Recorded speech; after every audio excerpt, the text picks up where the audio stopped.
बिस्मिल्लाहिर्रहमानिर्रहीम। अस्सलामुअलैकुम।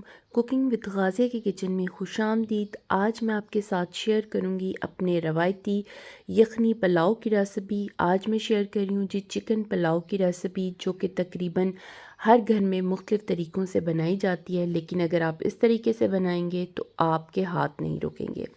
चलें जी स्टार्ट करते हैं। यहाँ पे तकरीबन 1.5 लीटर मैंने पानी लिया है और इसमें 600 ग्राम बोन्स के साथ चिकन है। इसमें 1 चाय का चम्मच सूखा धनिया, 1 चाय का चम्मच ज़ीरा, 7-8 लौंग, बड़ी इलायची, 2 बड़ी काली मिर्चें, 1 चाय का चम्मच सौंफ और दालचीनी के तकरीबन 1.5 इंच का टुकड़ा है, जिसको मैंने हाथों की मदद से तोड़ लिया। ये तमाम स्पाइसेस जो हैं वो मैं चिकन में ऐड कर दूँगी और इसका एक अच्छा सा ना मज़े का स्टॉक तैयार होगा। इसको तकरीबन 20 से 22 मिनट मैंने मीडियम फ्लेम पर पकाना है। यहाँ पे जी 1 इंच अदरक का टुकड़ा है और ये लहसुन के जव्वे हैं, इनको मैंने छीला नहीं है, ऐसे ही डाल दिया है। और एक छोटी सी गाजर है। गाजर इसलिए मैंने डाली है कि चिकन में जो एक स्मेल आती है ना, वो नहीं आएगी आपके पुलाव में और आपका पुलाव बहुत ही मज़े का और लजीज बनेगा। यहाँ पे इन तमाम स्पाइसेस के साथ ना 1 चाय का चम्मच मैंने इसके अंदर नमक ऐड किया था और इन स्पाइसेस के साथ इसको तकरीबन 20 से 22 मिनट तक मैं इसको अच्छे से यानी कि पका लूँगी। ये बादियान के फूल हैं, 2 से 3 फूल हैं जिनको मैंने तोड़ लिया था। अब जी कढ़ाई लिया, उसमें हाफ़ कप जो है वो ऑयल डाला है। एक बड़े साइज़ का प्याज है जिसको मैं हल्का गोल्डन कलर दे दूँगी, क्योंकि हमने चावलों में थोड़ा सा कलर लाना है, इसलिए इसमें कलर देना ज़रूरी है। या जैसे ही हल्का सा कलर आया था प्याज में, तो मैंने इसमें 1 चाय का चम्मच सूखा धनिया, बादियान के फूल 2 अदद और दालचीनी का टुकड़ा और 2-3 काली मिर्चें डाल दी थी। अब मेरे पास 6 या 10 सब्ज़ मिर्चें थी, उनको मैंने कूट लिया था। 1 खाने का चम्मच जो है वो अदरक था मेरे पास चॉप किया हुआ और 1 चाय का चम्मच लहसुन था। इन तमाम स्पाइसेस के साथ मैं इसको हल्का सा फ्राई कर लूँगी। जैसे ही सब्ज़ मिर्चें थोड़ी सी फ्राई होंगी तो 2 अदद मीडियम साइज़ के जो टमाटर हैं ना, वो मैं इसके अंदर ऐड कर दूँगी।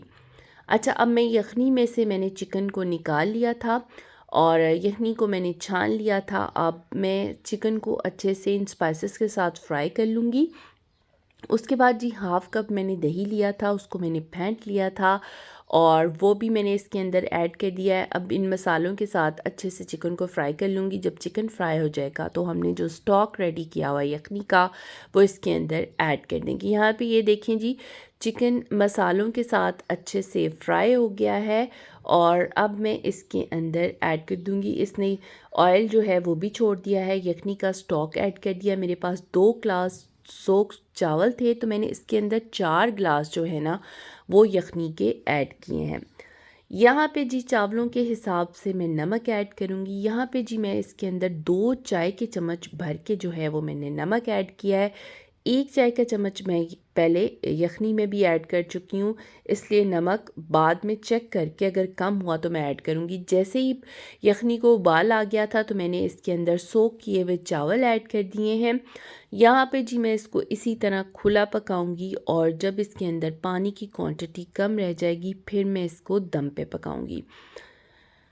ये देखें जी चावल इस तरह पक रहे हैं। अच्छा, नमक आप चेक करके नमक की क्वांटिटी आप इसके अंदर कम ज़्यादा कर सकते हैं। मैंने इसके अंदर सिर्फ सब्ज़ मिर्च का इस्तेमाल किया है, मैंने इसके अंदर सुर्ख मिर्च नहीं की। अगर आपको पसंद हो तो आप इसके अंदर चिली फ्लेक्स या सुर्ख मिर्च भी ऐड कर सकते हैं। अच्छा जी, ये देखें पानी की क्वांटिटी इतनी रह जाएगी, इसे थोड़ा सा और मैं पकाऊंगी। जब थोड़ी सी इसकी क्वांटिटी अपने बल्कि हल्के हल्के हाथों से हिलाना है ताकि आपके चावल जो ना टूटे ना। ये सिंपल जो सुपर बासमती होती है, ये वो वाले चावल हैं, कोई ख़ास चावल नहीं है। अच्छा, इनका टेस्ट जो है वो बहुत मज़े का होता है। इसी तरह हल्के हल्के हाथों से आपने हिलाना है और यहाँ पे इस पॉइंट पे मैं इसको दम दे दूँगी तकरीबन 10 मिनट।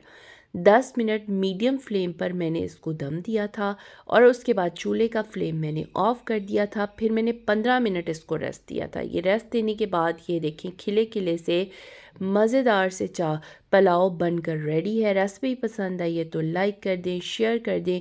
मेरे चैनल पे नए हैं तो मेरे चैनल को सब्सक्राइब कर दें। मिलेंगे फिर एक नई रेसिपी के साथ। जब तक के लिए दीजिएगा इजाज़त। अल्लाह निगहबान।